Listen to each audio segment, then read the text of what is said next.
We want to take a fresh look at Oakland. I love Oakland. I believe in Oakland. I was away for 20 years and the thought on my mind was getting back to Oakland one day. And once I finished roaming, I landed in San Leandro. I shared this with someone earlier. And I couldn't do San Leandro. You know, I'm not a suburbs girl at all. Anyway, I'm a city girl. So when I had an opportunity to move into this building, I refused to ever leave. I refused to ever leave. So here I am, and we have some residents of the building here tonight, and I have some friends, we have some small business owners, we have some entertainers, and lots of other people here today. But the show of the evening is sponsored by Sisters on the Right Track.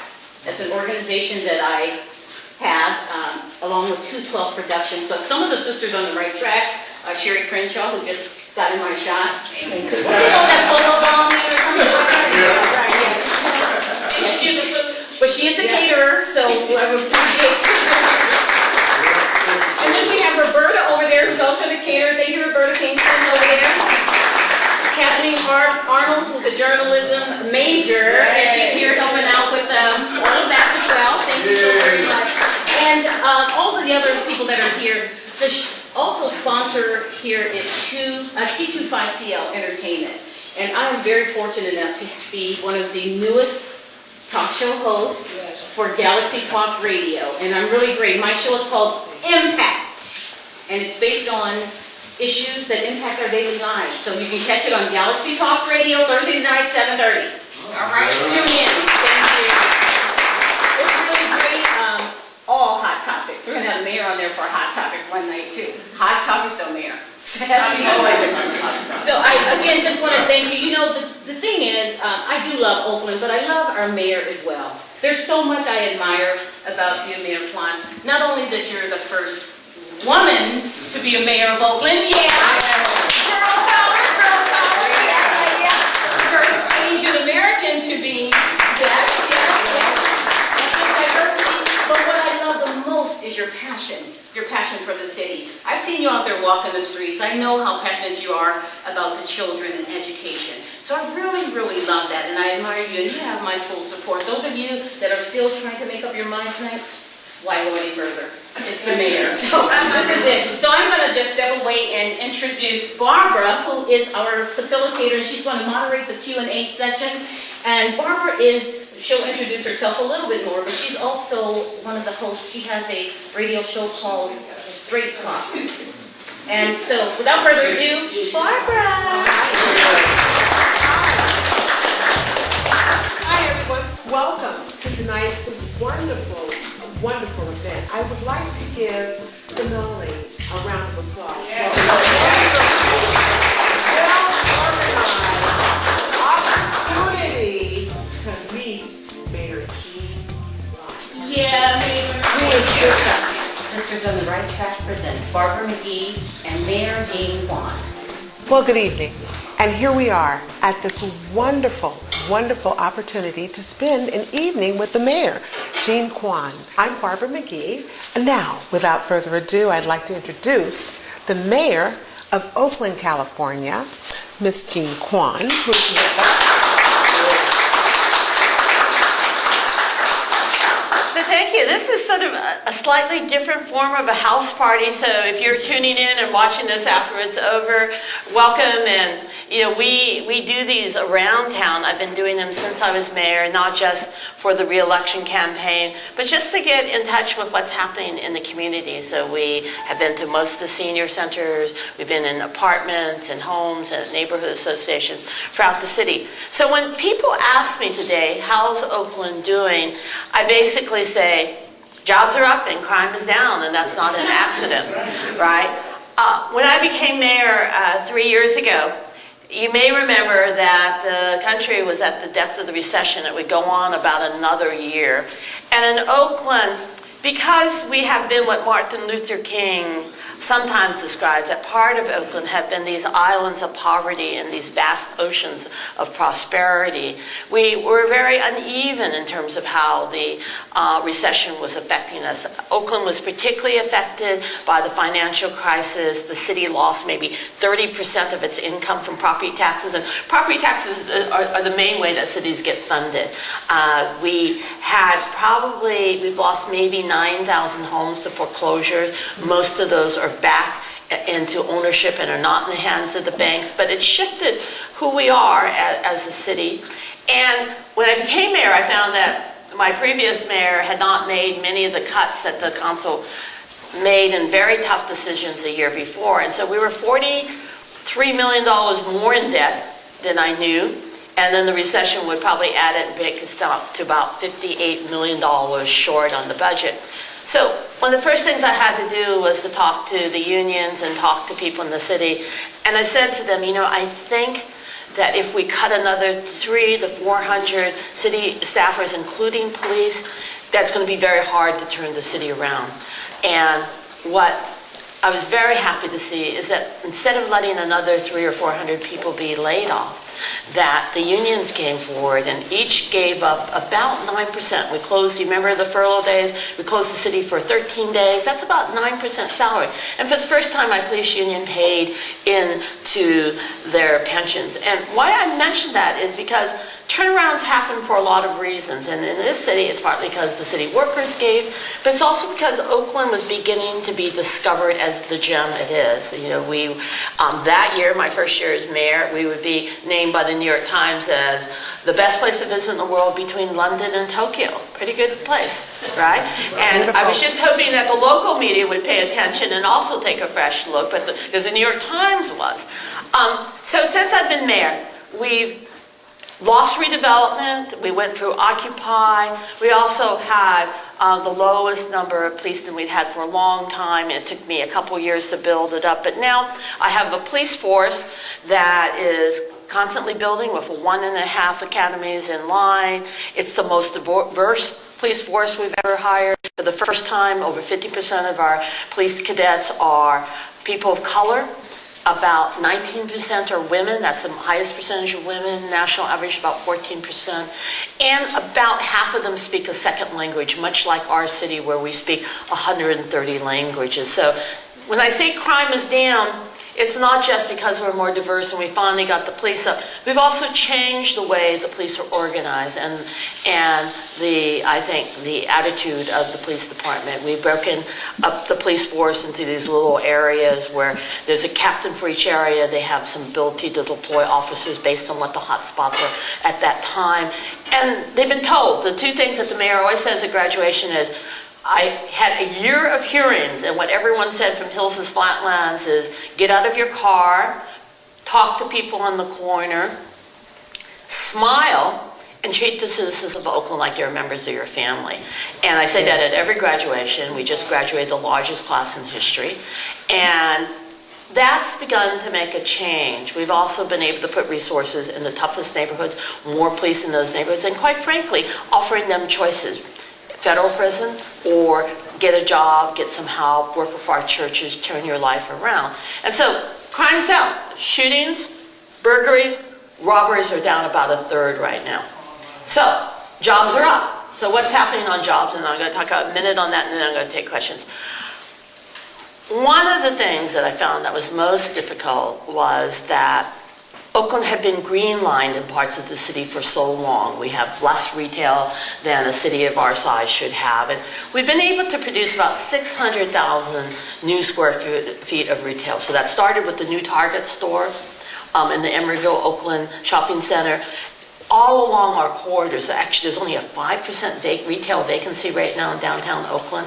And then the new Foothills Square shopping center in a part of the town where, even though in the Oakland Hills, which are mostly African American, have higher income than some of my Montclair census districts, didn't have a grocery store, didn't have a bank branch, it had very few places to shop. So we worked very hard with Councilmember Larry Reed and with the national retailers, and now Foothills Square is not only open and sort of that food desert out in East Oakland, but 85% of the young people who are working there are from the city of Oakland.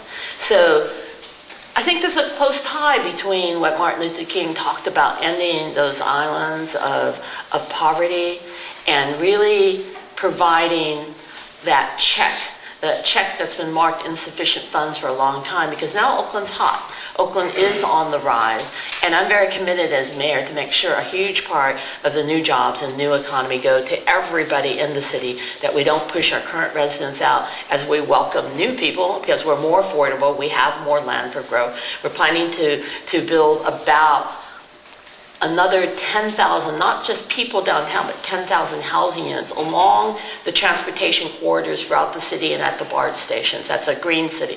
Put people where public transportation is, put housing above retail throughout the city, and rebuild those neighborhoods. My favorite housing commissioner says she wants to have a coffee shop in West Oakland. I said, Barbara, we're going to get it to you, because we're going to add houses to the West Oakland BART station, bring in a few more middle-class residents. We have the room. And when you get that density, then all of the coffee shops and other retail will want to be right there around that area. But cities have the ability to do that kind of planning. I'm going to answer some of your other questions that I saw ahead of time later on rent control, et cetera. And this is Oakland's time. It really is Oakland's time. You know, my husband and I travel a lot. This is one of the most beautiful cities in the world. It's one of the most diverse cities, not just because we speak 130 languages, and as my kids say, that means we have 130 kinds of restaurants. I talked to some of you about finding all of those. But because we also have a city that still has a working class and a middle class, and has enough room for new immigrants, has enough room for our young people, and that's not by accident, that's by design. And I think we have to do that. But the final thing we have to do is, wherever we live in Oakland, we have to reach out to those last islands of poverty. It's not okay, as I said in the State of the City, for 50% of African and brown men not to graduate from East Oakland schools. It is not okay that the unemployment in my zip code, Montclair 94611, is 4% for men of 18 to 25, but it is 35% in East Oakland. It's very complicated why that's so, but this is a city with a lot of heart. It's a city that's having a lot of investment now, even if I have to go to China sometimes to get it, but where there's a lot of investment in the city, and we need, as a city, to make sure that everybody benefits again. It's 50 years after the March on Washington. We have to complete that march, I think, in this generation, when cities are being revitalized and there's economic investment back in cities. If we don't do it, it's not going to happen, and we have to put that, and I'm very proud to join with the president in my Brother's Keeper program, to put that front and center into the American understanding that it is just not okay that our young people, in particular our young men and boys of color in some neighborhoods, are being left behind. We can do it. We can rise together as a city. That's beautiful. Well said. Well, at this time, it was just wonderful, first off, may I say, Mayor Quan, to hear your passion about Oakland.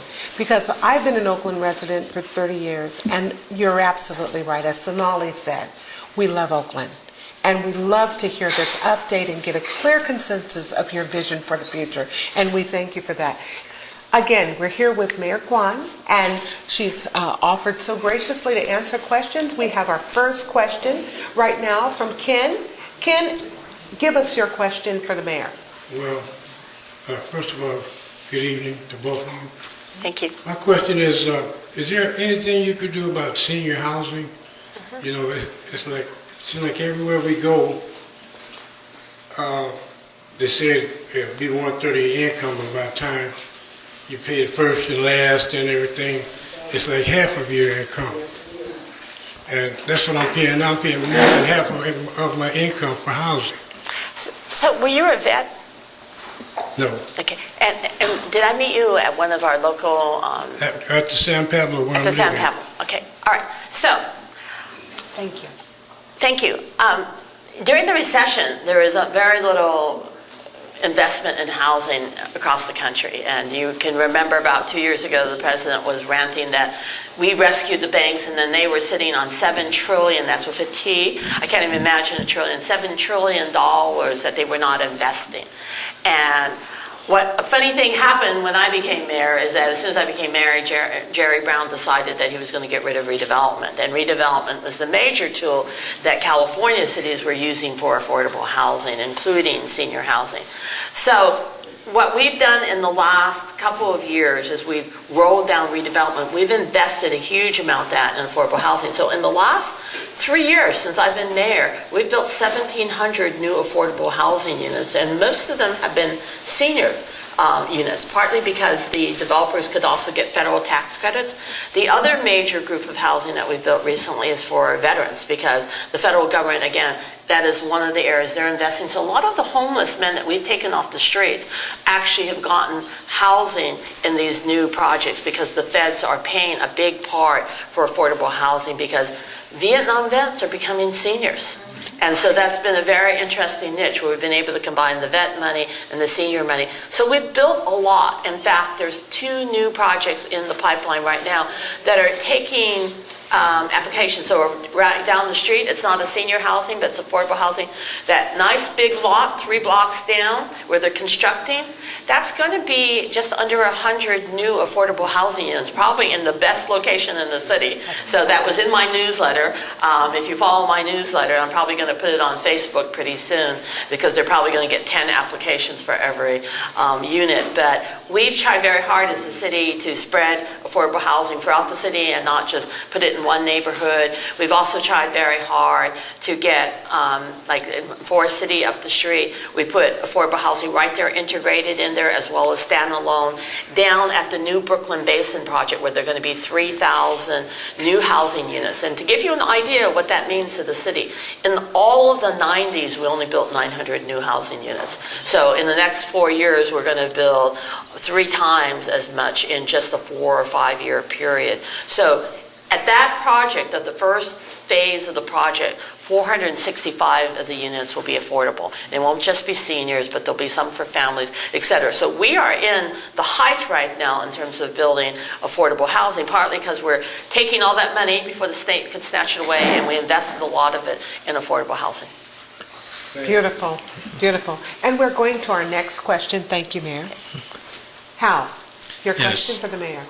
Yeah, I'd like to know what steps you are taking to try to keep our 3 major sports teams in Oakland. Okay, I'm going to need a little more than 2 minutes. I may need to Take your time. So I've gotten a little in trouble of answering this question lately, so I'll try not to make those mistakes again. So let me start with the Raiders. The Raiders are the easiest one. When I became mayor, the other thing was like the media said, oh, all of your teams are gone, don't even try, right? And I remember having this press conference because we were about to put money aside to do what's called an environmental impact study for the Coliseum area. Because I always knew that it seemed like a big waste of space to have that big empty parking lot most of the week and only have people parking there when we had games. And most of the cities were moving their stadiums downtown or making them more multi-development projects. So we envisioned something like LA Live but on steroids in the sense that there was a lot more room. But that it could be a destination because it has great transportation. The Capital train ends there, the guy from Sacramento. The BART stops there. The airport connector will be open next year. The 880 corridor is there, and we've even talked about adding another ferry there if the development gets as dense as we think it will be. So it's an easy spot to get to. There's 160 acres on the Coliseum side, and another up to, including the private lands that can be developed, another 300 to 400 acres on the other side. So it's the largest, what we call transit-oriented development space in the United States right now, with up to 600 acres that could be developed on the major transportation grid. So we put out an RFQ for a developer, and again, a lot of people didn't think we'd get a developer. I actually thought it would end up being a Chinese developer, just like the one that put $1.5 billion into the housing at Oak Tonight, or Brooklyn Basin is what we call it now. It ended up to be a group that's associated with the Middle East, and that's all I'm saying because I'm not supposed to talk about any of the investors. So I've made that mistake. I'm not. I can say that the lead developer is is a subgroup of Colony. Colony is 51% owned by the family of Qatar. They own the Fairmont Hotels. They own real estate across the world. They are the third largest real estate group in the world, and they have a partnership with a group from Dubai, and that's all I'm going to say about the group from Dubai. So in the main part, they have a lot of money, is the main point I'm going to say, that they are a deep-pocketed investor that doesn't need to necessarily get their profits back in 5 years like most U.S. corporations. They're looking long-term. They're looking not just at the stadiums, they're looking at retail, they're looking at hotels, they're looking at office buildings, and they have enough time, and in their framework, which both Chinese and European and Middle Eastern investors seem to have, that they're willing to make an investment that will take a while, take a decade maybe to bring back, and that's the good news. So I believe that they are on track and that they will have a deal, at least for the Raiders, by the end of summer. They've done a lot of preliminary work, they're looking at a lot of stuff, but they're on track. On April 21st, they're supposed to name their building developer, and they say they're on track for that. So I want everyone to calm down who thinks that if we do the Raiders, we can't do baseball. Baseball. When I became mayor, Major League Baseball was very interested in downtown. And a year ago, Lou Wolf said that downtown was the only place he'd be willing to go.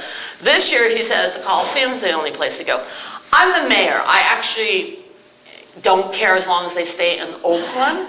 I have said that a downtown stadium, though, would probably have more economic multiplier effects for the city, because we have 200 new restaurants in Oakland and 2 million people, and growing, go to A's games. So if they stop and have a beer at the Forge and eat in my restaurants instead of just getting in their cars and going home to the suburbs or going to Ricky's in San Leandro, if we put a big Ricky's either down here or at the Coliseum, we want the sports fans to stay and spend a little money in Oakland while they're here.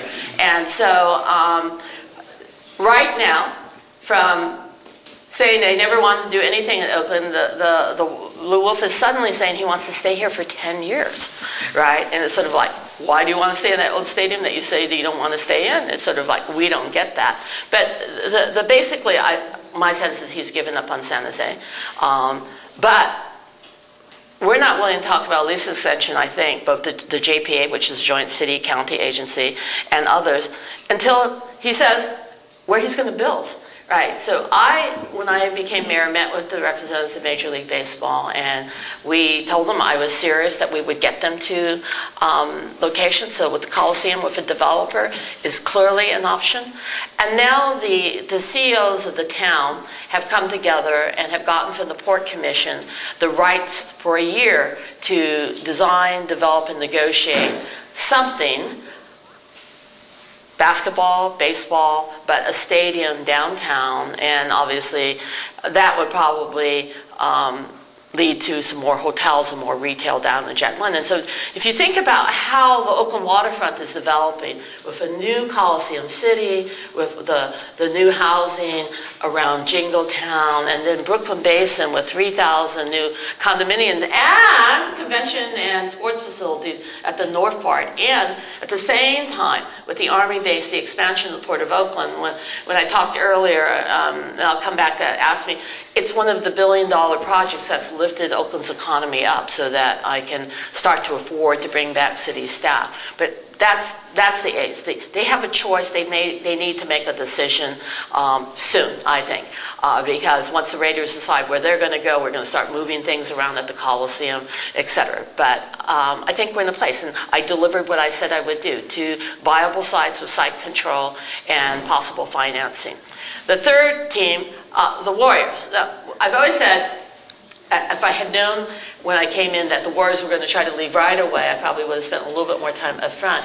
But most of my time as mayor, the Warriors have wanted to be in San Francisco. It is clear that they will now have to take their project to a vote because it looks like Art Agnes's project is his provision, which means anything that's over 85 feet on the San Francisco waterfront has to be passed by a vote of the people in San Francisco. It looks like that's going to win.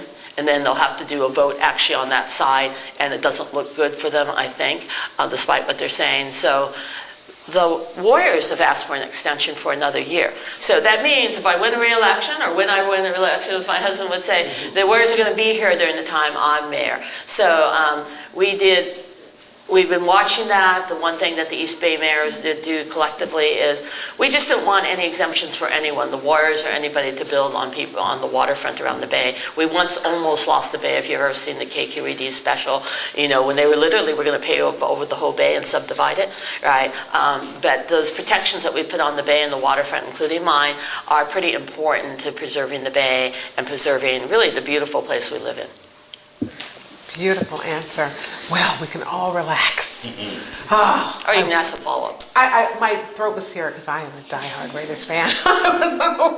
Thank you again. And we have a new question in your name, sir. My name is Ray Slayton. Yes. Mayor, with all of the construction coming, has the city ever thought about the inspectors that they're going to need? You're an inspector, right? Yes, ma'am. All right.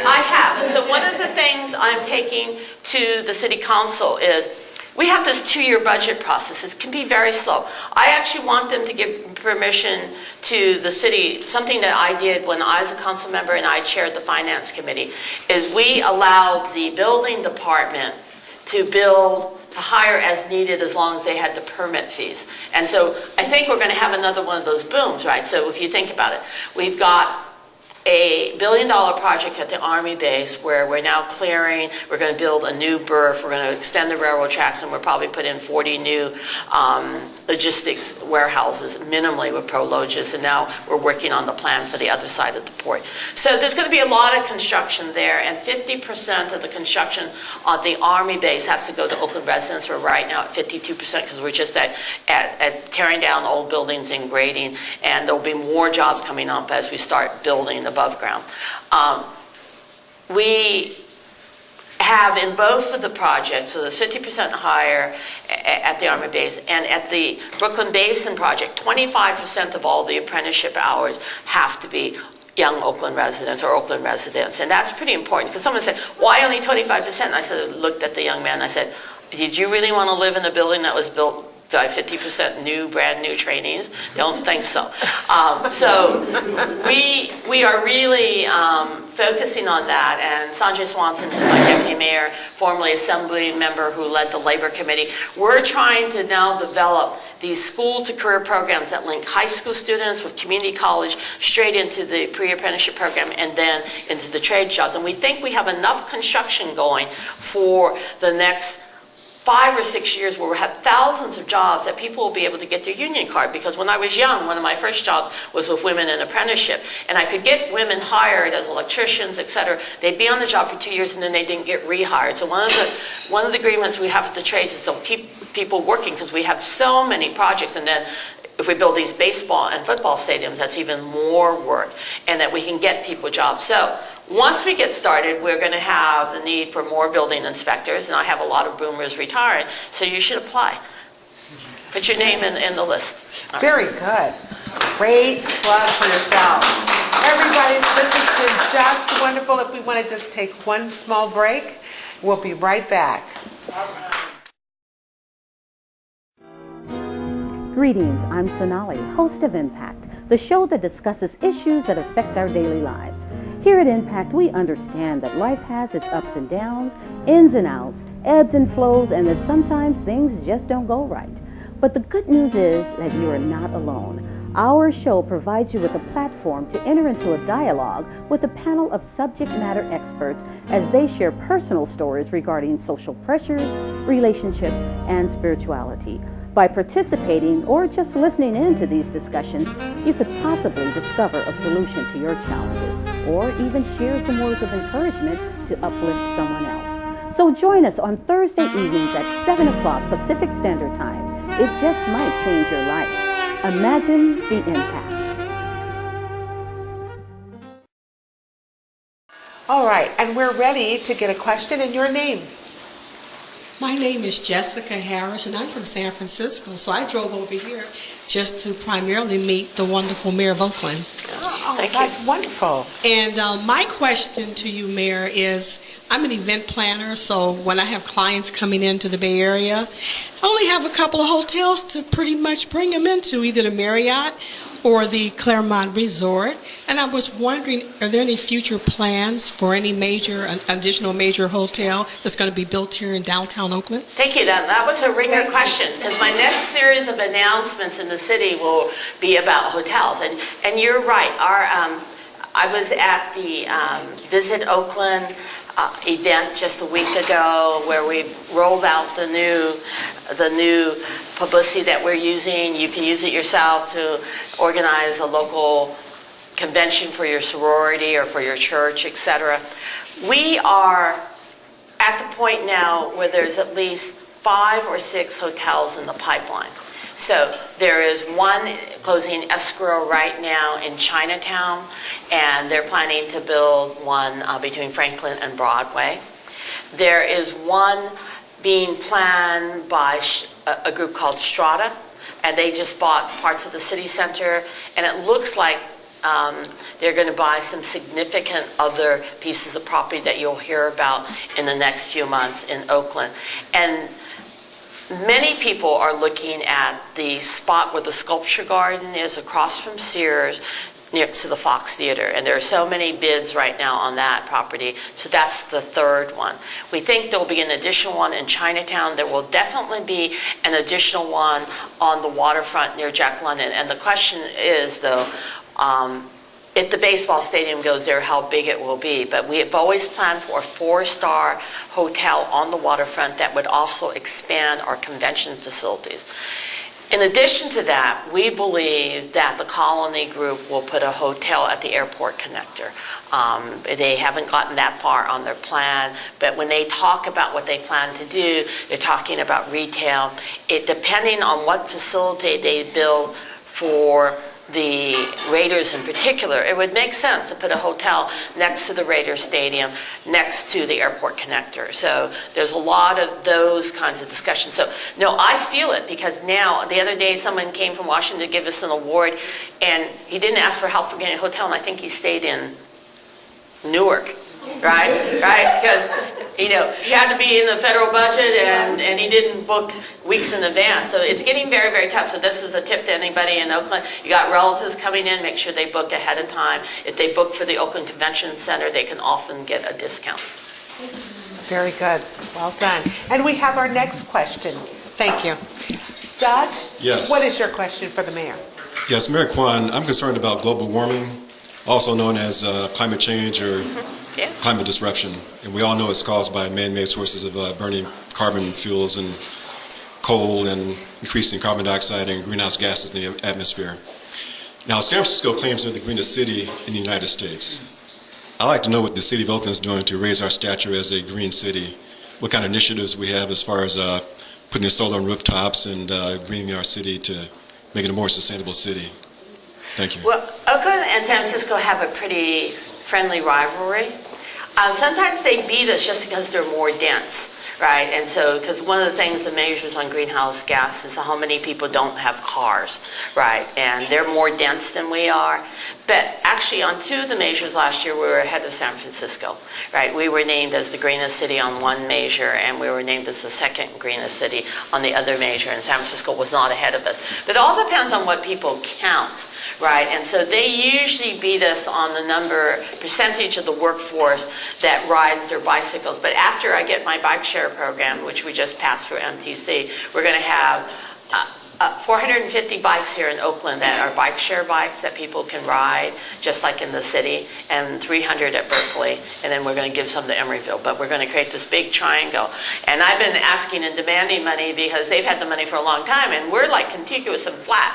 When you think about, you could ride all the way to Richmond if we align the bike corridors well. So Oakland, Berkeley, San Francisco, Seattle, we're always in competition for being the greenest city. So they got better PR, more money for PR. But we're actually pretty proud. So these are some of the things that we've done. If you go to the city website, we have a climate action plan.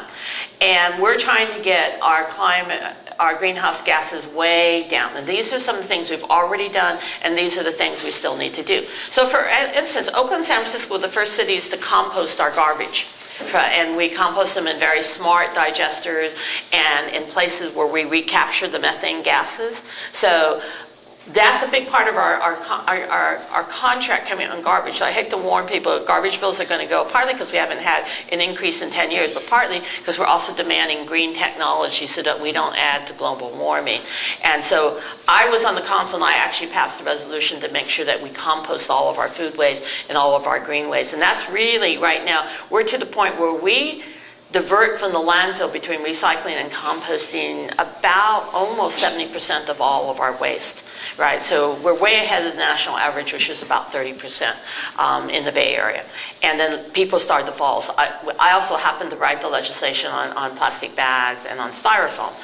Styrofoam, polystyrene is the legal name, is not only dangerous because of some of the chemicals if you heat them up and mixing with your food, but they last 1,000 years, those little white bubbly things. And with the whole Pacific Ocean has this huge mass of plastic broken up in the ocean that's probably killing a lot of our sea life. So that's why we banned plastic. We made all of our fast food containers compostable, right? And it costs a little bit more, but after Oakland did it, the cost of those little Big Cell Betty told me that the little plastic clamshell now is the same price as the plastic one. So the more people go green, the cheaper those will be. The other thing is that we put in the green line, and we have been trying to fight for more public transportation so people will go out, get out of their cars. A lot of young people who move in San Francisco tell me they're never going to have a car. That, when they need a car, they use one of the car share companies, or they ride their bikes. And we just change the rules so you can take your bike onto BART. And we're working to make it greener in terms of people not having to have cars. And so that's why the bike share is really important. And for the rest of us who have cars, we can reach our goals if we each take one less car trip a week. And when you think about it, that's pretty easy. It might mean don't go out, do all your chores in one day instead of going out every day for a little trip if you're staying more at home. Or commute with somebody once a week, or on that Sunday, ride your bike to the farmer's market instead of taking your car. There's lots of ways, and that's just a way to quantify it. And if we do that, our greenhouse gas plan is one of the most ambitious in the country. I think we even beat San Francisco, but I'll have to check on that. Great answer. Wonderful answer. Wonderful answer. Absolutely. Now we have a question, and your name is Pamela? I'm Pamela. Yes, Wonderful. Thank you, Barbara. Good evening, Mayor. First of all, I want to say that I'm very happy to live and work in Oakland. And speaking of green, I can walk right across the street and catch the green bus to go right to work. And I have the option of also walking to work, so I really appreciate that. So, Mayor, I know that you support the Boys and Girls Club of Oakland, and I appreciate that. But we're coming up on the time of year where a lot of students will be out of school, a lot of high school students will be out of school.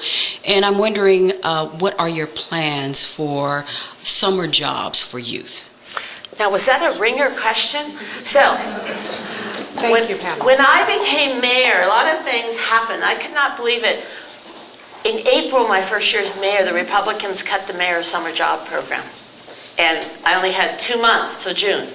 And this is sort of like, what more can happen? Well, I didn't know about Occupy and redevelopment, but when that happened, I was a little panicked. Luckily, I had planned to try to double the number of jobs, and we were able to get up to about 600. But historically, for 20, 30 years, we've been getting about enough money to give 500 summer jobs to kids. And so we just were barely able to save the program the first year. The second year, what I was worried about is not enough kids from East Oakland or West Oakland were applying. So we actually took the job application process out into the neighborhoods. We actually did it in some parks that I had adopted. We did it at all the high schools in the entire city. And the applications were 2,000, right? And we tried very hard, but we got to 1,100. So sometimes having higher goals, and you may not make it, but you get a lot farther than when you think you're going to get. So we got to about 1,100, just over 1,000 jobs year 2. Last year, we got to 1,600, just barely a few short of 1,600. And my goal this year is to get to the 2,000. If 2,000 kids need jobs, I'd like to get to 2,000. What we've done is we've taken those jobs and really tried to fill them in the toughest neighborhoods. So people complain that, oh, she does everything just for a certain neighborhood. No, I do it when the employment is high. And so you know that I just earlier said that the unemployment in East Oakland is 35%, right? So what we've done is try to now this year link the jobs more with ongoing internships and growing our own. So the one that I'm most proud of, they're doing 2 new innovative ones this summer. One is, even though I've gotten a more diverse police force, only 10% of my applicants are from Oakland.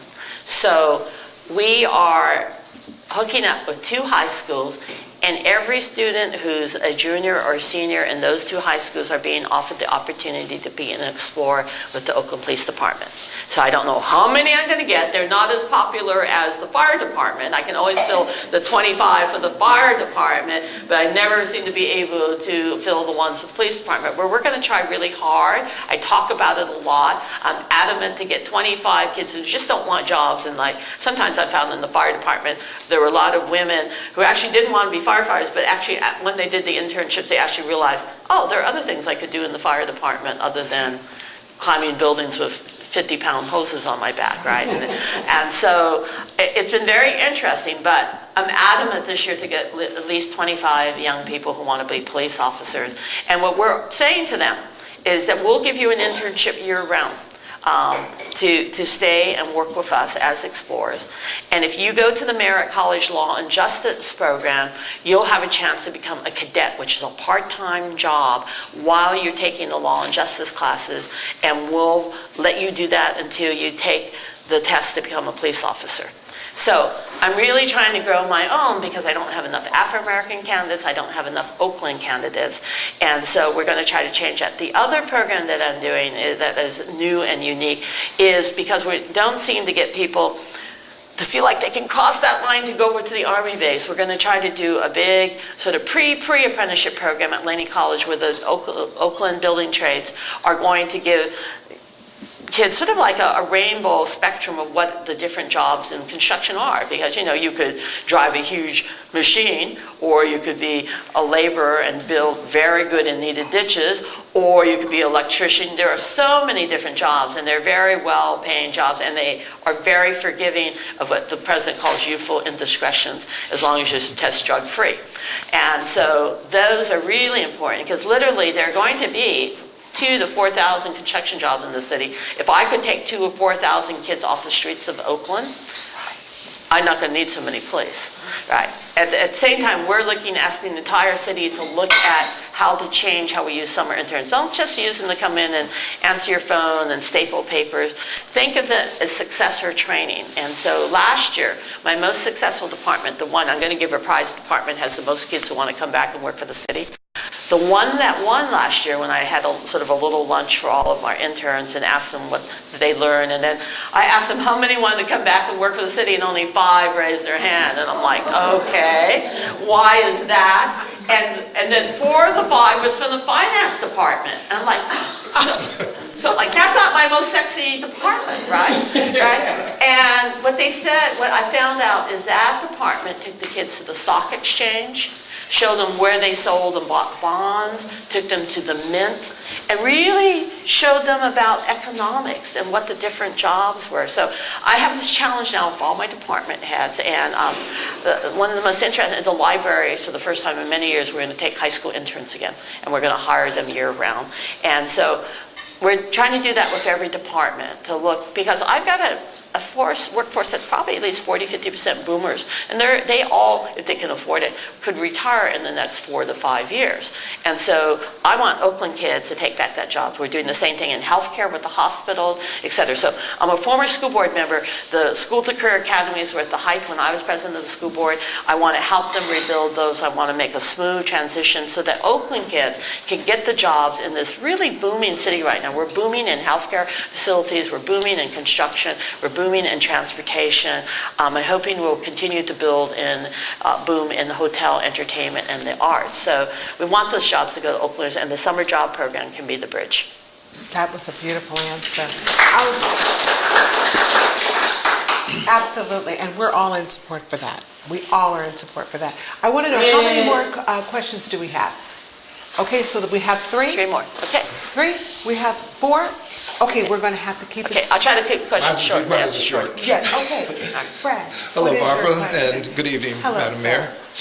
My question is that I see the MacArthur BART Transit Village is coming online. My question is, what is going on in West Oakland to that transit village that burned down?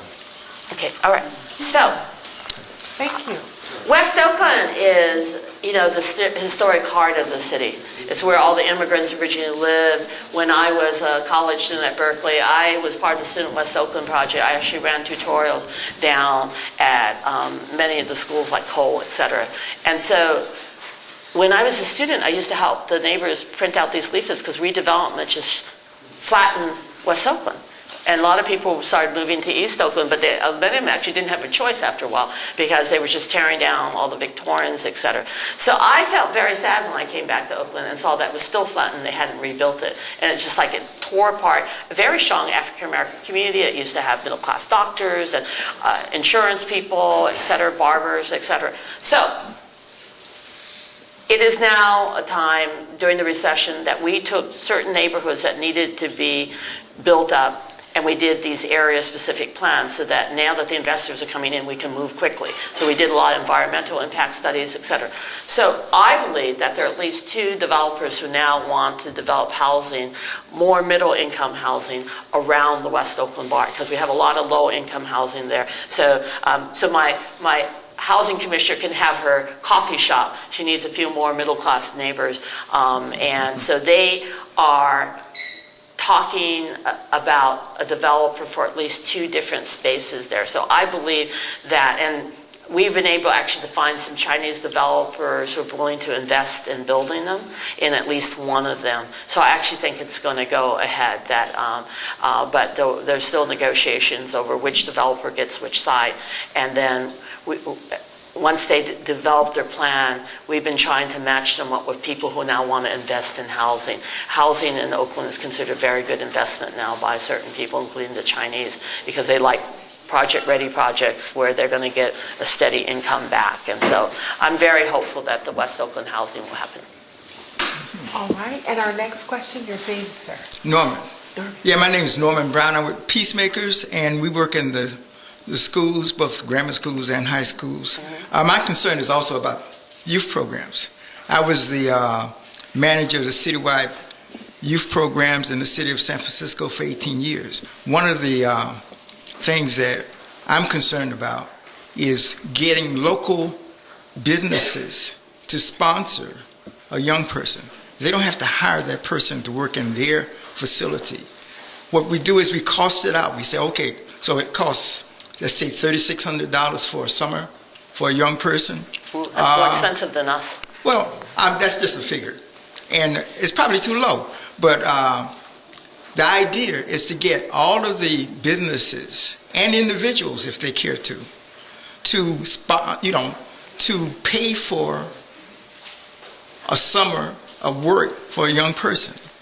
And once we do that, I'll show you how to place all of them. I figure we can do maybe 4,000 or 5,000. Let's go for it. Well, so what we've been doing is we do it for our Workforce Investment Board, which is a board of private businesses and city staff and a couple of nonprofits. So we're having a breakfast. So any business in town who would take an intern or would sponsor an intern, we're having a breakfast at the end of this month on April 31st. So just call my office, RSVP if you have a business, if you're willing to take a kid. I'm actually only asking for $1,500 for the summer. And because we're working closely with the school district and their internship programs to do some of the other training that I'm not paying for, but the school district is for their academies. And then I've already mentioned these other programs. So far, I've only been able, and I have done that. I've had these breakfasts. I've gone to the chamber. I call people up and break their arms. And it's actually been the public agencies that have stepped forward. So I'll give you an example. The Oakland Housing Authority offered 300 jobs to kids who live in the Housing Authority. And that was one of the big jumps that I got last year, and they're going to do it again. We've gotten foster care because foster kids now, thanks to the work of Sanjay Swanson and others like me on the school boards for many years, we're able to get foster care kids support until they're 22 if they go to school. It used to be a lot of kids would be homeless at 18, and a lot of the girls working in National Avenue were people went into the foster care and offered them places to live, and the next thing they knew they were working international. And so it's been very important. I've worked on places like Oakland Oaks and First Place so that we can get foster care kids places to live, but also using this time while they're in high school to make sure that they have summer jobs. So the county has come up and offered summer jobs to almost all of its junior and high school foster care kids. So that's been a big part. Private industry has come up somewhat too with the presidents, and we're going to make it a national campaign for those of us who are working in My Brother's Keeper to try to get the companies to step forward. But what I find is the problem is that in San Francisco, where they have a lot of the corporate headquarters, that the United Way and the city keeps the money in the city. So I've been having very heart-to-heart talks with corporate companies that are headquartered in San Francisco say, the really poor kids in the Bay Area live in East Palo Alto, Richmond, and Oakland. And you need to make sure that when you give your money for summer jobs, that you give it to the region, and particularly give it to those cities that have the highest percentage of low-income kids. 1/3 of the kids in Oakland live below the poverty line. And so that's absolutely critical. And so that we are exactly doing that, probably not in your San Francisco model. We're doing it for a lot cheaper budget, but we are doing that. Very good, very good. And again, you're watching T25CL, and we're presenting Mayor Quan, an evening with Mayor Quan here. Our two questions we have. So we're going to now go. Please tell us your name. You catered this wonderful event. Yes, I did. And we thank you so much. Tell us a little bit about your business. Isn't it wonderful? Did we love it? I'm hoping I can still get a plate over there. I put my plate aside ahead. Oh, did you? Oh, good. Well, I'll be eating with the mayor. That was the right thing to do. Hi, my name is Sherry Crenshaw. And first, I want to say it was an honor to meet you, Mayor Quan. Thank you. I wanted to talk about, there's a big population of homeless people in the world. And I want to know, what can you do about the homeless population in the city of Oakland? Okay. So, good question. So, we've had a East Bay Corridor project where we're working together with the county and other cities, because the homeless will drift across our boundaries. And when I was a school board member, in particular, we had these pretty silly policies where homeless families could only stay in a shelter for maybe 3 months.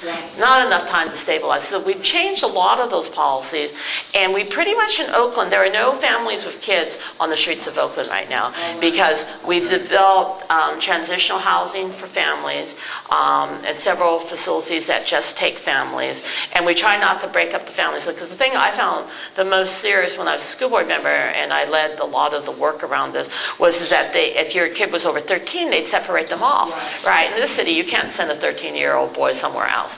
Right? So that's why I built a lot of family transitional housing for the homeless, and working together with the Housing Authority. We've been one of the cities that's given them Section 8 vouchers rather than putting up in hotels or temporary shelters as quickly as we can. Once they're stabilized, once they prove, that they can actually function, because people are homeless for a lot of different reasons. Sometimes parents have to be taken to mental health facilities where they can get that help while at the same time where we're trying to keep the kids from being homeless and keep the family together. So it's very complicated.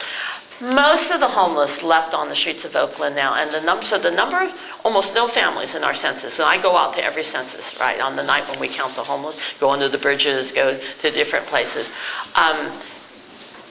Most of our veterans are off the streets now, too, thanks to the Obama administration.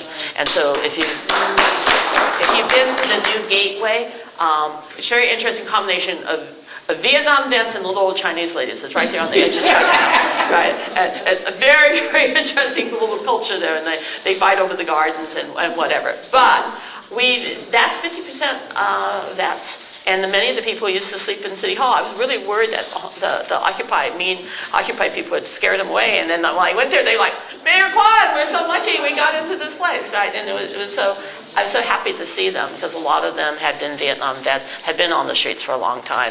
And so the ones who are remaining tend to be men with drug or alcohol or mental health issues, and new people who are coming from other counties that don't have homeless programs. So I'm at City Team all the time. They come home and walk with us on the Peace in the Parks program or on Friday nights. They're almost all from North County. They're almost all white. They're almost all Iraq veterans. So the very young people, and they're mostly staying at City Team, right? And City Team's been trying to get them jobs and moving. And so in the winter time, when we can stabilize some people, either get them back on their meds or get them off drugs or drinking, we're often able to transition people to single room housing. And if they stay for their job training, they can transition into a job. But it's the remaining population is pretty tough. But we're trying not, and I know it annoys the people in the community if you've got a homeless population, we try to take one at a time and really process them all and try to get them off the streets permanently rather than just putting their stuff in a dumpster and then they just reappear somewhere else later. So it takes us longer now to get to the encampments, but we spend a lot more time with the people at the encampment to try to get them permanently off the streets. Thank you, Mayor Quan. Hello, Mayor Quan. This is going to be our last question, and I really want to thank the mayor, number one, for her candor and for her honesty and for her passion and her energy in our city. And I really think we need to take the time out to thank her and let her know how much we appreciate this intimate update. So we're going to go to our last question. My name is Kevin Martin. Speaking of the veterans that you were just talking about, I work for the VA over in Palo Alto, and my job is to go into the bushes and find those veterans, bring them out, get them housed, talk landlords into housing them, make sure that they get some type of income going. We try to get them back into schools, into jobs, and we just walk hand in hand with them until they reintegrate back into society. I myself am a part of Impact Incorporated, and we are a startup program that houses veterans. We have a lot of veterans at the VA Palo Alto healthcare system that are from the Oakland area. And once they've been through whatever programs, they want to come back here. And my question to you is, are there any employment projects, or do you foresee any projects that will give veterans a special preference to give them a hand up, not a handout? Well, it depends on the age and the physical. So the groups that have been the most successful, and this is what I tell the governor all the time, because particularly a lot of the people who become homeless, particularly as they started, I think Oakland's taken 5,000 prisoners from the state system. That particularly a lot of the more elderly ones that are not quite in as young and physical shape, that they're having a really hard time finding jobs. The only crime that is up right now is car break-ins, so I have a theory about that. All the other crimes are down about a third. Shootings are down a third. Home break-ins are down a third. Robberies on the street are down a third. But don't leave anything in your car. So what we've been looking at, as I said, to look at the transitional housing, particularly as we've redone the California Hotel, the San Pablo Hotel, etc., and a lot of our vets are ending up there. I'm hoping that the Obama money continues, and that as we build these new projects, I want 25% of them to be affordable, that we can continue to build them as part of other affordable housing projects.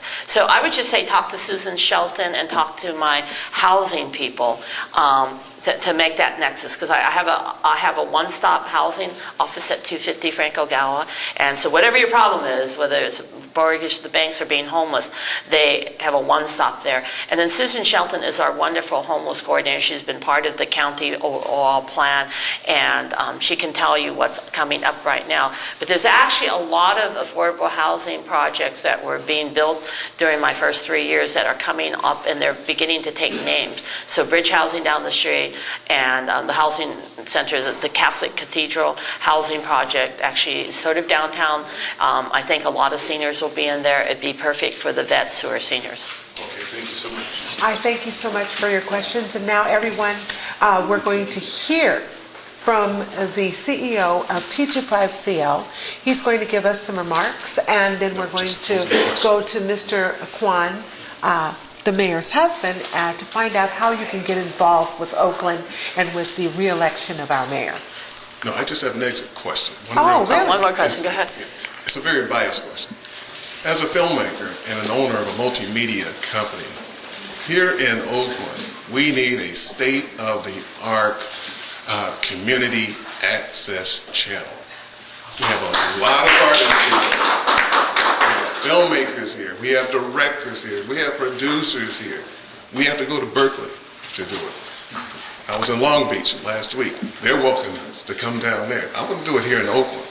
And we have a lot of great talent here. We need a channel, and we need to showcase the talent right here in Oakland. So can you pass this next week in council meeting and appropriate the funds right away? Well, let me tell you a little bit about the history. This is Brown Act in Oakland is stronger than the Brown Act, so it'd have to be passed in 3 weeks. But the bottom line is that Oakland's made, as AT&T and Comcast have given cities less and less money for public access stations. And in a city like Oakland, we pretty much have an old lawsuit that gave us a set amount of money. We made a very tough decision 10 years ago, and of course I was biased because I was on the school board and it come to the city council, to give half of the money to the school district. So where other cities might use it to have an extra just at large station, we actually gave it to the school district. And the school district has a nicer station than we do. It's a state-of-the-art, and that's a station. And Sherry Hu, who's the former newscaster from Channel 5, is sort of their guardian angel. So we do let people use our facilities, but my understanding is my staff's been very entrepreneurial and they charge people. And that the school district also has some time too. And that's a choice. I mean, I'm willing to enter in the conversation. The problem is that really we have this set amount of money. It's pretty much split down the half. Half goes to the city, half to go to school. Many cities just took all the money for themselves. But as a former school board member, I made sure that the schools continued to get the money because many of the people who work in stations throughout the Bay Area now came for that program, either for the Fremont Media Academy or for the school district new station. And a lot of professionals are coming back, like Sherry, to help them. So if you saw the Marshawn Lynch, really good Oakland school kid at attending school. Yes. That was great, right? Oh, yeah. The kids produced that with the help of professionals from the field, right? And that's the kind of thing they can produce. So I'd be happy to have an offline discussion with you, but it is really an issue of how we divided the money. All right. All right, wonderful. All right, so everyone, we're going to bring the man behind the woman. Dr. Hewitt. Yeah, yes, absolutely, right here.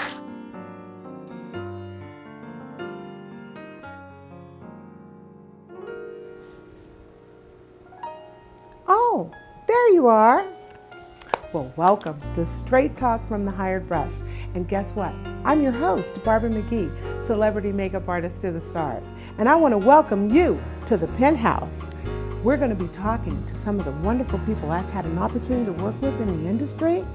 We're going to have a chance to interview celebrities, musicians, people in the film industry. We're also going to have a chance for you to participate. The great thing about participating is you're going to go to t25cl.com, you're going to find Galaxy Talk Radio, and then you're going to look up your girl, Straight Talk from the Hired Brush, and at that point follow all the instructions. That allows you to participate, it allows you to be part of the panel, it allows you even to call in, so you too can be on Straight Talk from the Hired Brush. Now, this is going to be on Sundays at 7:30, so don't you miss it. We want you to be my special guest in the Penthouse. And don't forget, 7:30, Sundays, Straight Talk. I better get back to work. See you then.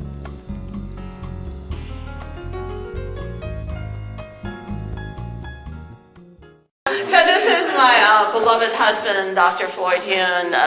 He wants me to say 43 years. I was trying to keep our age a little bit more vague. But we met as students at Berkeley, and we worked on Chinatown projects and later became co-founders of the ethnic studies movement on campus. I got suspended. He didn't. I don't know.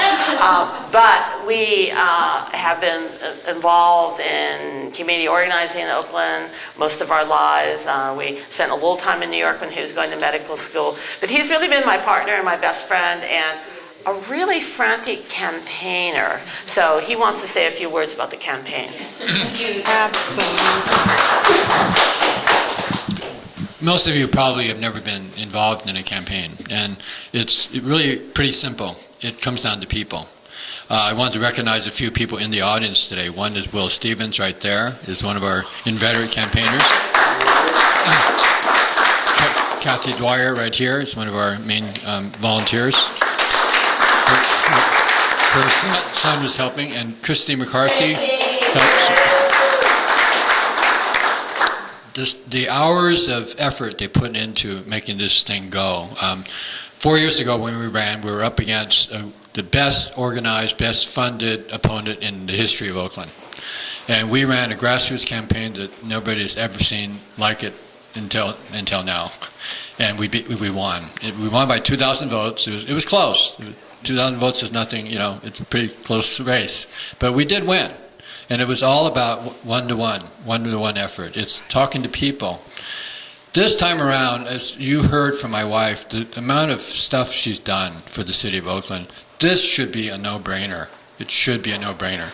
The reason it's not is that we have a media that has not been reporting on the truth. For example, all that stuff that you talked about earlier about public image and what do people know, the New York Times recognizing us, but not the Chronicle. Even if a third of the work had been getting out on a regular basis, there wouldn't be so many people running for the same position. So, my appeal to you is to help us get the truth out. That's all. That's all we want. What's in those booklets is the truth. That's all you can say.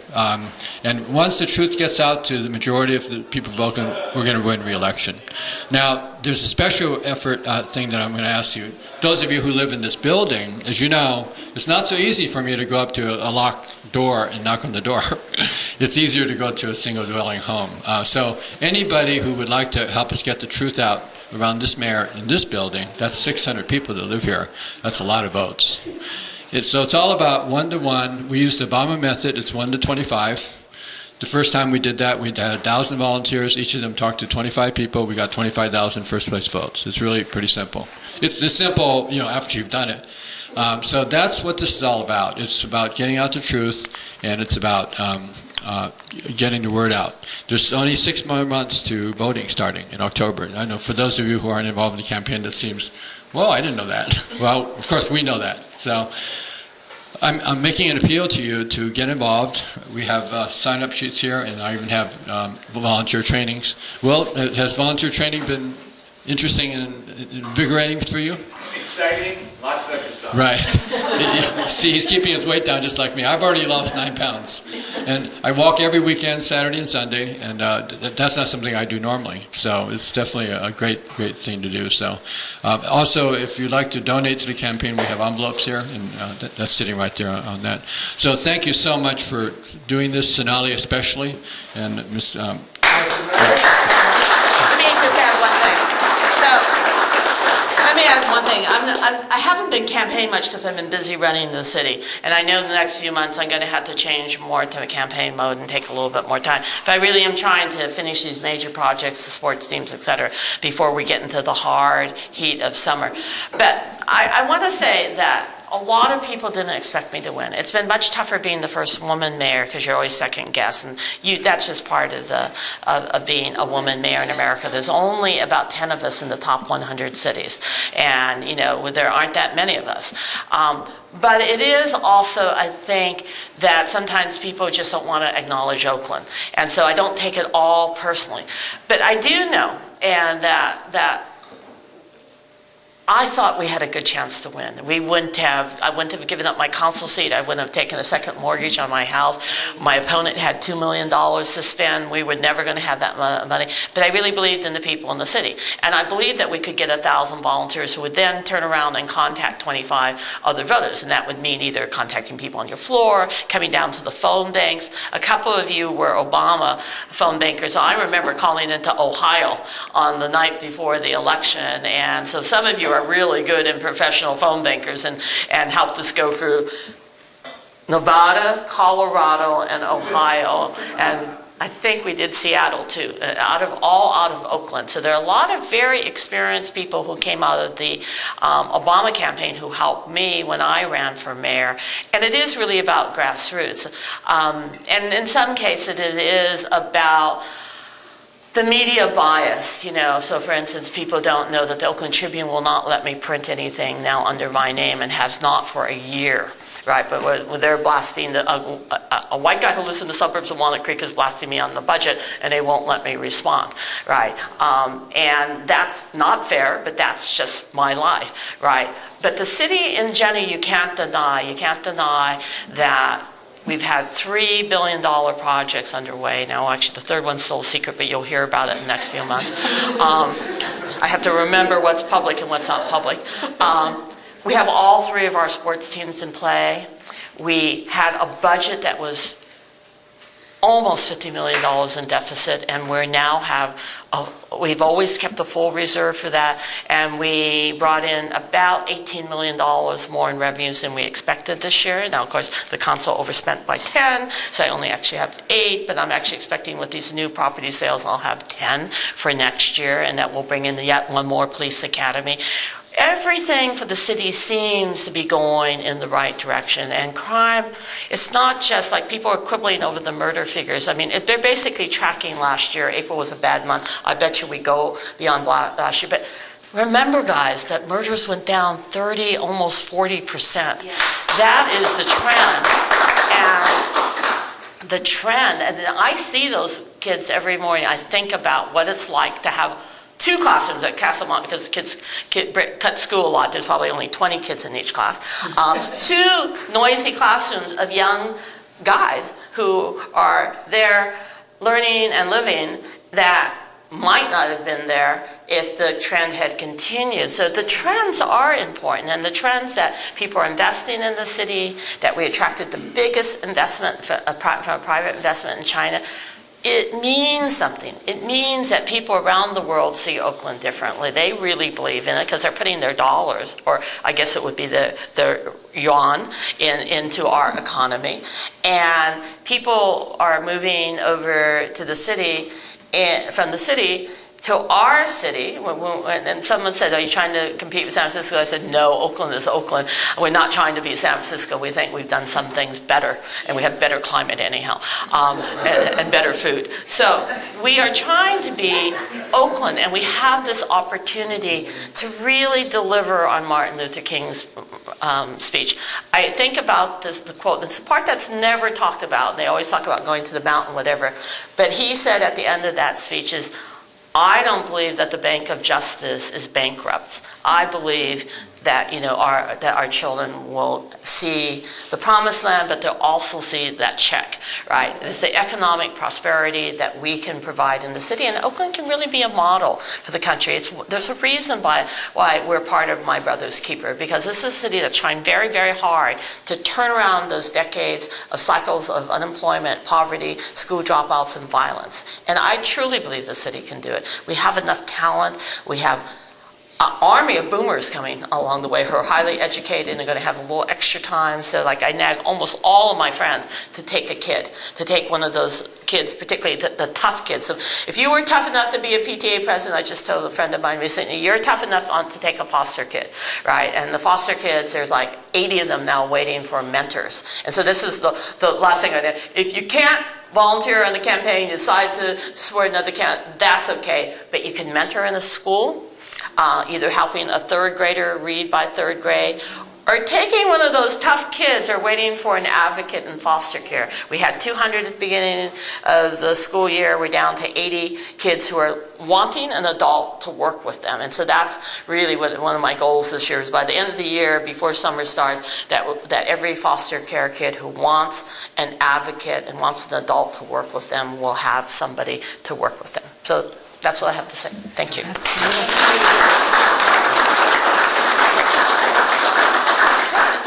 Well, everyone, we have just been fulfilled.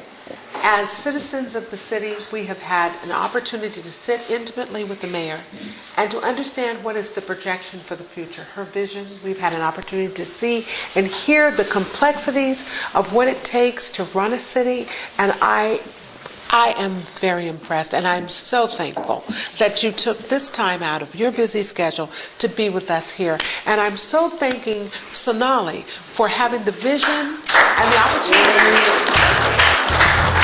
to bring us together. We're going to let you give contact information for people, for our viewing audience. For contacting the campaign, it's our website, jeanquanforoakland.org. Oakland.org. And if you want to contact the campaign today, just talk to me right now. People can contact me through my Facebook, Oakland Mayor Jean Quan. So Subscribe to the newsletter. It is fascinating, wonderful information. If you gave us your email, you will get the newsletter. What a great opportunity to take a picture with the mayor. I'm first.